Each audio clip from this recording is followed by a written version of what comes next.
Bonjour mesdames et bonjour messieurs. Nous allons maintenant présenter l'habitat en France. L'habitat, la maison, le logement. Donc il faut savoir que globalement, dans l'ensemble, les Français sont plutôt assez contents de la vie urbaine. Ils sont assez contents de la ville, de la qualité du cadre de vie qui est le leur. Ils sont assez contents de leur environnement. Mais d'une façon aussi générale, souvent les foyers, les ménages les plus modestes, les plus pauvres sont, c'est assez logique, ceux qui sont le plus mécontents, ceux qui se déclarent le moins satisfaits.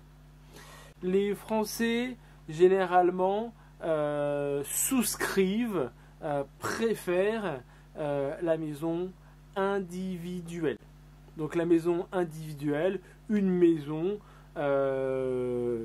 simple, avec un jardin autour.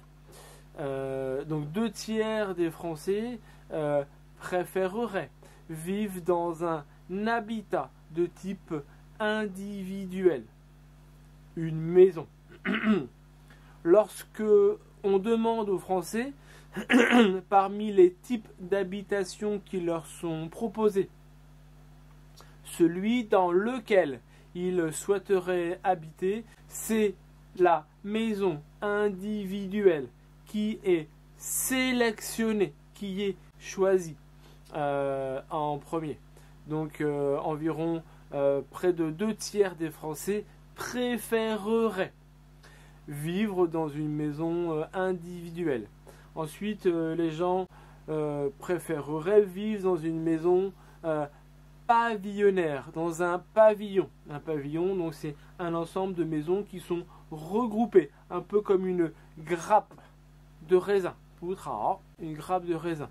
Ensuite, les gens, bien sûr, préfèrent ce qu'on appelle les appartements, comme notamment les habitats haussmanniens, les appartements de style haussmannien. Donc Haussmann, le baron Haussmann, qui a redessiné Paris. À Paris, donc il y a beaucoup d'appartements, d'immeubles qui sont caractéristiques du style haussmannien.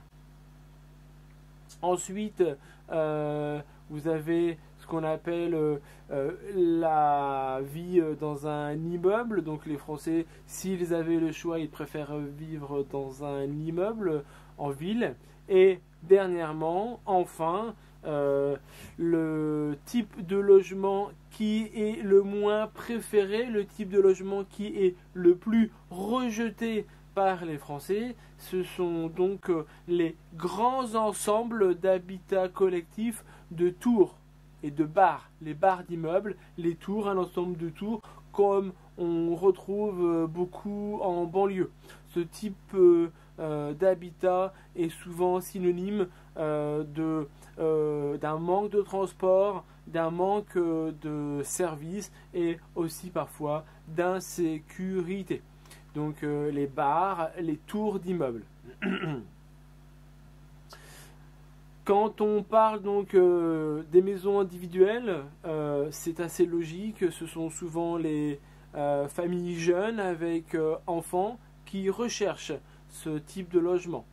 À l'inverse, de manière contradictoire, à l'opposé, les seniors retraités sont ceux qui recherchent le plus la vie, la maison individuelle ou la vie en centre-ville pour pouvoir accéder aux services dont ils ont besoin.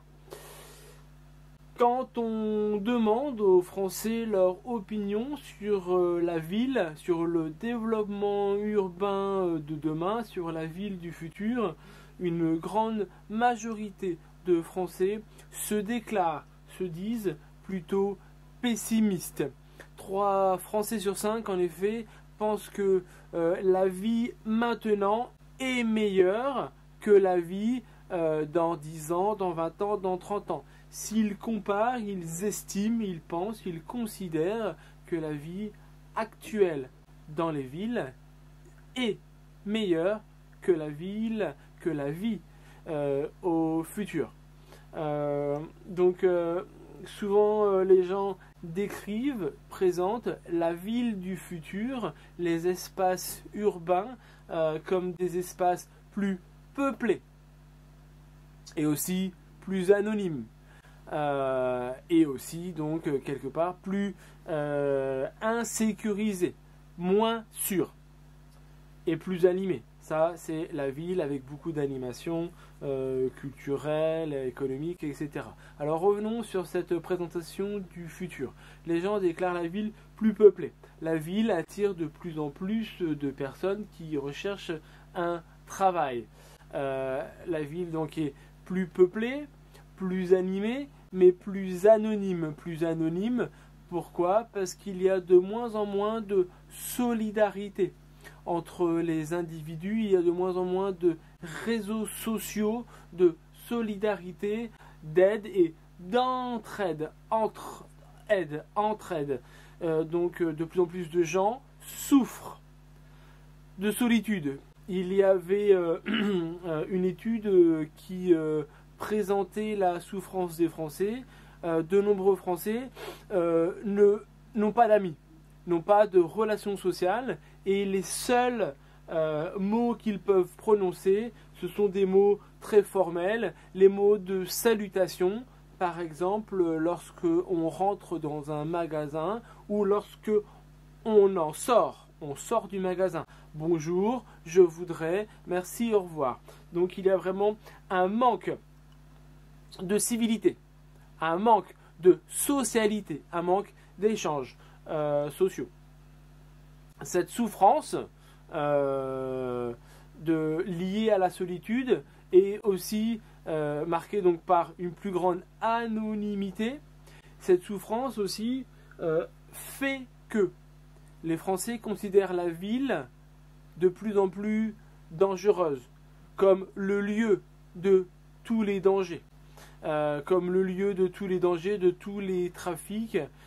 Pourquoi ? Parce que si on vit dans l'anonymat, on reste seul, il n'y a pas de solidarité.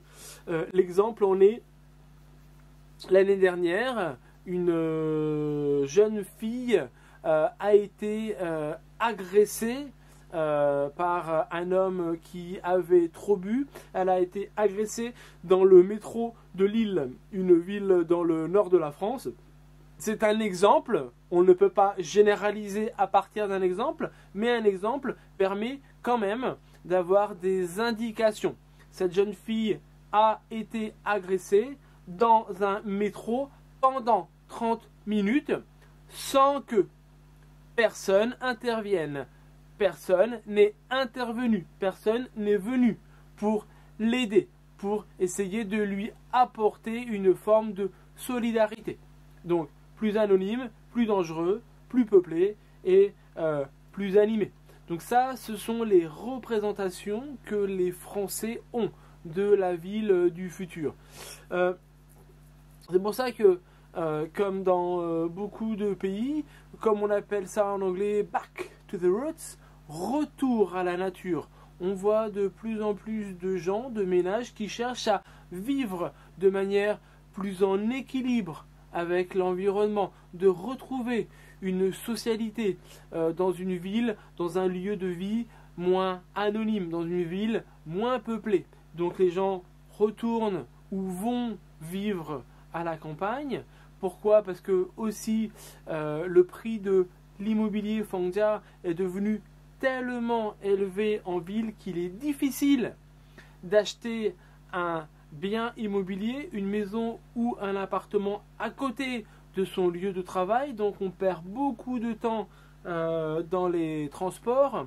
Donc back to the roots, retour à la nature, retourner à la campagne, ou on appelle aussi ça la périurbanisation. La périurbanisation, c'est le développement de villes, de banlieues vertes. Entre la campagne et la ville, on a la urbanisation, où de plus en plus de Français vivent et ne vont en ville que pour travailler et que pour accéder aux services. Le logement est donc représente un intérêt très important pour les Français, comme beaucoup de gens, mais de manière très particulière en France. Il faut savoir que en France, il y avait avant de très graves problèmes d'accès au logement, accéder à un logement de qualité, accéder à un logement décent, et il y avait donc un prêtre, donc un religieux qu'on appelait l'abbé Pierre. On appelait, cette personne est morte, ce prêtre était la personnalité préférée des Français. C'était la personne publique que les Français préféraient. Pourquoi ? Parce qu'il avait lancé un appel. Il avait demandé aux Français de démontrer plus de solidarité entre eux. Il avait demandé aux Français d'aider les gens qui étaient plus faibles, les gens qui vivaient dans des conditions plus difficiles, dans des logements plus insalubres. On a déjà étudié des logements plus insalubres, des logements qui sont malsains, qui ne sont pas sains, qui sont de mauvaise qualité. Alors, malgré, en dépit de l'intervention de ce prêtre, l'abbé Pierre, le mal logement, le mauvais logement continue en France. Il faut savoir qu'en France, d'après les statistiques de la Fondation Abbé Pierre, la fondation, on va dire un institut, une association, l'abbé Pierre, il a donné son nom à une association. Il y a en France, on considère donc 33 000 sans-abri. Sans-abri, on dit aussi des mendiants, tsigaï. Il y a après 100 000 personnes, on considère qu'elles n'ont pas de domicile. Elles n'ont même pas d'abri. Elles n'ont rien pour se protéger. Donc sans-abri, sans abrité, sans protection, sans domicile, sans toit. Il y a 117 000 personnes qui sont sans logement personnel. Donc qui peuvent habiter dans une association, dans un hôtel, pour les gens qui sont donc sans logement. Souvent on dit en français les SDF, les sans domicile fixe, les gens qui n'ont pas de toit, qui n'ont pas de maison, qui n'ont pas d'appartement. Après, il y a en France 282 000 personnes qui sont logées par la famille, qui habitent chez des parents. Cela a été présenté aussi quelque part par le film Tanguy, où on montre des gens qui ont 30 ans, qui sont dans la trentaine, qui retournent habiter chez leurs parents. Pourquoi ? Parce qu'ils sont au chômage, peut-être, ils n'ont pas assez d'argent, ou tout simplement parce que les loyers sont trop élevés, sont trop chers. Donc c'est vraiment une évolution sociale où les jeunes restent vivre chez les parents. Les jeunes et les moins jeunes. Entre 30 et 40 ans, on n'est plus complètement jeune. Après, vous avez aussi en France 2,9 millions de mal logés, des gens dont on pense qu'ils vivent dans de mauvaises conditions. Il y a des problèmes de sécurité électrique, il y a des problèmes de fuite d'eau, donc des gens qui sont mal logés. De manière générale, 36% des sans-abri vivent en région parisienne. Sans-abri, quelqu'un qui n'a pas de protection, quelqu'un qui n'a rien pour dormir. 79% des sans-abri sont des hommes. On voit bien qu'il y a de moins en moins de solidarité sociale. Il y a de plus en plus d'individualisme. Il y a aussi donc de plus en plus d'anonymat. Après, vous avez aussi le problème, c'est que les loyers sont devenus tellement chers que maintenant, on a des travailleurs pauvres. Des travailleurs pauvres, ce sont des gens qui travaillent, mais qui ne gagnent pas assez d'argent pour payer le loyer. Donc, ils dorment chez un ami, sur un canapé ou dans leur voiture. En France, il y a énormément de gens qui attendent un logement social, qui attendent d'habiter dans un HLM. Les HLM, les habitations à loyer modéré. Ce sont des appartements où le loyer est plutôt bas, assez bas pour permettre aux gens plutôt pauvres, moins riches, d'accéder à un logement de qualité, à un logement décent. Enfin, il faut savoir aussi que près de 1 million de ménages, un couple, une famille, a régulièrement des problèmes pour payer son loyer. Donc la situation en France est assez difficile et a fortiori on peut penser que cette situation ne va pas s'arranger. Pourquoi ? Parce qu'en France on construit de moins en moins. Pourquoi ? Parce qu'il est de plus en plus difficile de construire au niveau administratif, parce qu'il y a de moins en moins d'espace où construire, et en même temps la démographie, la population française augmente. Donc ici l'offre diminue et la demande augmente. Donc les prix vont continuer à augmenter ou tout du moins à être stables.